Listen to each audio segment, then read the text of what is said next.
Kyle, very good to see you. We're diving into the headlines today, what the big, beautiful bill means for your retirement. Washington recently passed what President Trump is calling the big, beautiful bill, which could reshape retirement planning for millions of Americans. Let's start big picture, though. What do we need to know?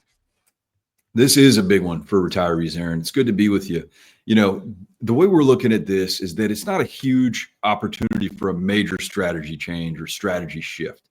And that's not necessarily a bad thing.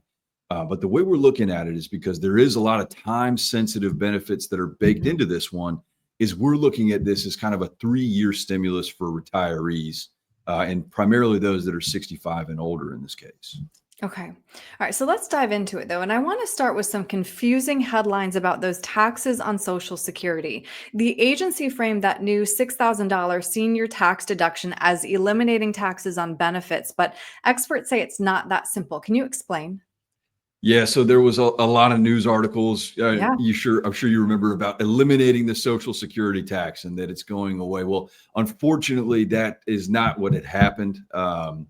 There's some politics behind that whole thing, but really what had come up is that, seniors 65 and older are going to be getting an additional $6,000 tax deduction that they can use. And it basically applies to their standard deduction, the thing that most people file with. Most people don't itemize anymore. And so the way we look at that is that it really is a coupon and it's got some fine print and it's valid for 3 years. Obviously, if you earn too much, you can actually get phased out of this $6,000 tax deduction. And if you file married joint, you'll get up to $12,000 of benefit if you do qualify. All right. So I think that begs the question then, does this change the strategy around saving for retirement or when to claim Social Security? Well, I think it could. And, it does primarily affect, I think, a certain group of retirees or pre-retirees. If you're kind of transitioning into that first year of being retired, and if you're working with a pro, you may be still feeling out that budget that first year. Are you going to travel, fix things up? Essentially, you may be able to buy yourself a little bit of time by having your federal income tax taxed at a lower rate. Okay. You may even be able to push off how and when you file for Social Security as well. Okay. Because we know too, though, the sooner you claim Social Security, the less you get overall. Exactly.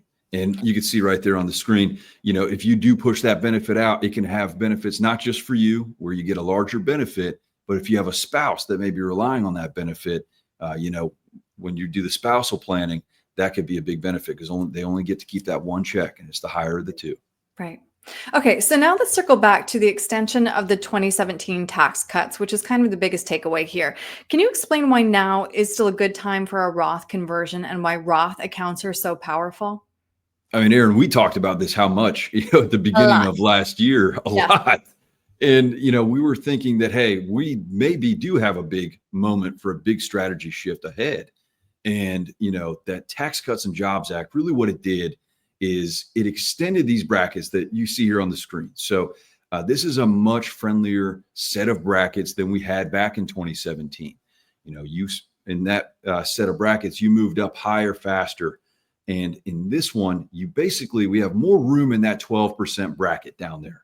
And what that allows is if we can convert from our standpoint, a planning standpoint, some money from traditional pre-tax money into a Roth. Here we go, talking about the Roth conversion again.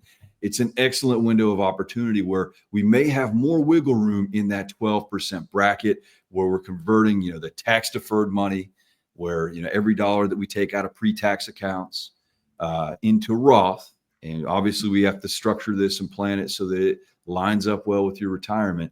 But there's a lot of benefits if you do a Roth conversion plan properly. For your retirement, for the people that inherit the money, it can be a very good thing. And this bill in particular has given us more room to work with Roth, which is great. Yeah, a longer runway. But again, the sooner that we convert that money, the longer we have for that tax-free growth, which is what makes it so powerful for retirees. Exactly. Yeah. Well, Kyle, and if somebody wants to talk more about how this bill might change their retirement, how they can plan strategically for it, if they want to crunch the numbers with Roth conversions, how can they get a hold of you? The best way is through our website. That's firstcoastfinancialgroup.com. Great. Kyle, thank you so much for your time today. I really appreciate it. Thank you, Erin.